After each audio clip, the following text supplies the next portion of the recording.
as we get started on this, we're talking about scientific notation. And if you look in your note packet, these are the first two pictures that you see in that first box.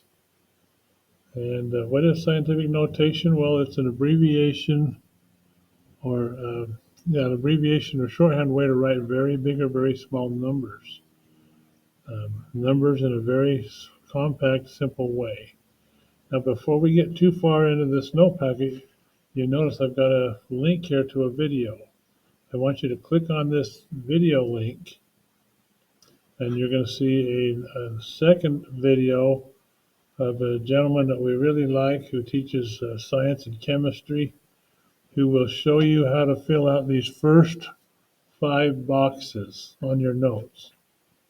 So I will pause for a moment and let you go ahead and click on that. But when you get done with that, you will come back to my video, and then we will pick it up on the 6th box where you can see these steps that we need to fill in. So go ahead and watch that video clip first from this link. Fill out the first 5 boxes, and then join me right here. Okay, so now that you've done that, what are the steps to writing numbers in scientific notation? Oops, I jumped backwards. Well, first is to move the decimal point so that it is located to the right of the leading non-zero digit. That's really, really important. And you need to understand what that actually means. And then number 2, count the number of places you move the decimal point to get it to that location. And this indicates the exponent that you're going to put on the power of 10. So if you look at this first one, for example, you can see that we moved the decimal 3 places to get the decimal behind the first non-zero digit, which is, in this case, is 8. And if we put that decimal right there, then we're left with 8.6. And because we moved the decimal 3 places to get it to there, we multiply 8.6 times 10 to the 3rd power. So you're getting the gist of that, right? So on this second one, we have to move the decimal 1, 2, 3 places to the right to get it where it needs to go, behind the first non-zero digit, which is 2. And now we have 2.4 times 10 to the minus 3 power because we had to move the decimal place 3 places to the right to get it to that location. All right, so let's practice what we just talked about. So first of all, we've got 3 really big numbers. So I'm going to grab me a marker. And I know that my decimal is going to be at the end of each of these numbers. So I'm going to start moving that decimal. I'm going to go 1, 2, 3, 4, 5, and 6. So I'm going to move the decimal to right there, which is going to make that a 6.75. So all the non-zero digits in my number I write down. Then I'm going to multiply that by 10. Multiply by 10. Let's get that. We got to make that look good. So multiply that by 10. 2. And since we moved it 6 places over here to the left, we're going to put an exponent of 6 on there. Okay. All right, on our next one, we move the decimal 1, 2, 3, 4, 5 places. So then we'll have 1.25 times 10 to the 5th power. And on that bottom one, we got to move that decimal quite a ways. So 1, 2, 3, 4, 5, 6, 7, 8, 9, 10, which will give us 1.52 times 10. And since we moved it 10 places to get it to where it goes behind that first non-zero digit, our power on 10 will be 10. Okay, so there's our first 3. On the next one over, we've got some really small numbers. So that would be, turn your page over on your packet and you're on that next box, that first box there. So in this case, we have to move the decimal 1, 2, 3, 4 places to the right to get it behind the first non-zero digit. See, there it is. So then we're going to write down 3.4 times 10. And since we moved it 4 places to the right, our exponent is going to be -4. Good. On our next one, we start moving our decimal to the right. 1, 2, 3, 4, 5, 6, 7, 8 to get it just past our first non-zero digit. And that happens to be the only non-zero digit we have in here. So 7, and we're going to times that by 10. And since we moved it 1, 2, 3, 4, 5, 6, 7, 8 places to get it there, our exponent over here is -8. Okay, one more. Looks like we got to really move this one a long way. So here we go. 1, 2, 3, 4, 5, 6, 7, 8, 9, 10. So 9.17 times 10 to the -10 place. So that will be our third one in this box. Hopefully you're starting to get the idea here. When you move the decimal to the right to get it behind that first non-zero digit, you end up with a negative exponent. All right, next, write this number in standard notation.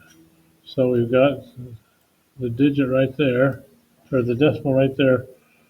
We have to move the decimal 4 places to the left to get it back to where we're back into standard notation. So if I do that, 1, 2, 3, 4, and it's kind of in an awkward spot here, but you can see I have to add 3 zeros. So let's put down here where we can see it. 1, 2, 3 zeros followed by 3, 2, 2 in order to get it back into standard notation. So that would be the answer to number 7. How about number 8? We have got to move our decimal to the right to get it back to where it belongs, 5 places. So 7.9, move the decimal 1, 2, 3, 4, 5 places, which leaves us with 4 new zeros, right? So that 4 new zeros, so we have 790,000 on that number. That's a nice number. It'd be nice if we all made that kind of money, wouldn't it? We could pay our bills for sure. Okay, so now let's practice on this one, writing these numbers in standard form. So remember the decimal starting right here. We got to move it 3 places to the right because we've got a positive exponent. So 1, 2, 3. So that's just going to give us 2 followed by 3 zeros. Then 8 times 10 to the 6th. Well, that'll be 8. Move the decimal 1, 2, 3, 4, 5, 6, which is 6 zeros, right? That would be a number big enough that anybody would be interested in that. So that just ends up being 8 million. So your average run-of-the-mill NBA player would probably make about 8 million, whereas the guys like LeBron James make about 50 million. Okay, in this case, the decimal starts here, and we need to move it 2 places to the left, 1, 2, to get it back to where it started from. So in that case, we're going to have 0.09 for our initial number. All right, we got just a couple more here to practice. We're going to write these numbers in standard form. So that means on our first one, we've got to move the decimal 5 places to the right, 1, 2, 3, 4, 5. So 7, 8, 6, followed by 1, 2, 3, 4 zeros. Because as it went past 6, that counted for one of the 5 decimal places it needed to go by. So now we get the rest of our decimals in place, and we end up with 7,860,000. Now let's double check that. 1, 2, 3, 4, 5. Yeah, so we've got 1, 2. You know, I think I put an extra zero on here. We better go back and check. How many did I put? Yeah, I had to go past the 8 and the 6. I only need one more zero. Whoa, good thing you caught that. So that's not 7 million. That wasn't as big as I thought it was. So let's try that again. That is just 786,000. That's more like it. Okay, so analyze what you're doing, go back and count, and make sure. On this one, we got to move the decimal 4 places to the left. 1, 2, 3, 4 to get it back over here where it started, which means we have to add 3 zeros in front of it.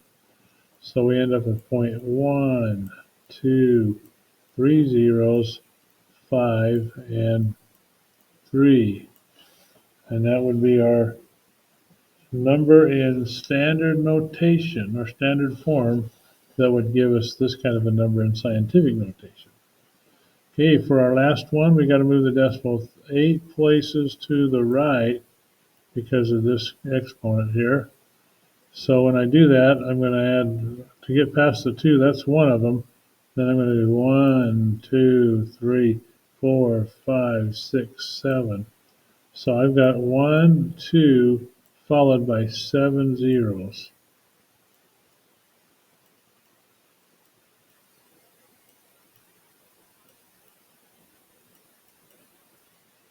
All right, so that is a big number. That's $120 million. I think that we could all agree we would love to have that kind of money to pay our bills with, wouldn't we? Okay, so that should be it. So what are we going to do for our assignment? Well, it looks like we're going to do Alex assignment number 67, unless you're told otherwise in class, and so that will take care of it. Thank you very much.